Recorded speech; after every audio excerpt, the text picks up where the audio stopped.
Meet the Volkswagen Tayron, one of many models produced and sold by Volkswagen in China since 2018. The Tayron is a compact crossover designed by a local joint venture and built on the McQ platform. It is also available in a coupe style called the Tayron X. Currently, both models are only available in the People's Republic, but according to a recent report by Autocar India, Volkswagen intends to turn the Tayron into a global model to replace the Volkswagen Tayron with a long wheelbase. The Tiguan suffixes L and Allspace are sold in some markets. The Tayron will be positioned above the next-generation Tiguan and below the updated Touareg, while simultaneously serving as the equivalent of the second-generation Skoda Kodiaq. Rumors suggest that production will start in Germany next year, and the SUV is planned to be sold in Europe and India, as well as possibly in other regions.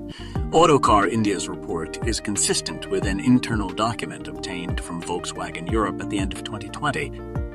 The document states that the SUV will be based on the Tayron, which is currently produced in China and will be produced at Wolfsburg from 2024. Apparently, the decision has already been made to stop importing the long-wheelbase Tiguan from the Puebla plant in Mexico. It is unclear whether the larger Tiguan will survive until the new generation is launched in some markets, or whether the Tayron will completely replace it. Looking back, we should have anticipated this, as Volkswagen CEO Herbert Diess unexpectedly mentioned the Tayron in a European context during an interview with Automotor und Sport at the beginning of the month.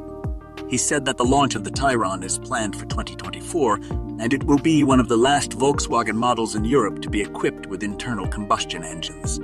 Friends, get ready for the 2025 Volkswagen Tayron, the Tiguan's replacement, and the latest offering from Volkswagen, Tayron, the Tiguan's replacement, and the latest offering from Volkswagen.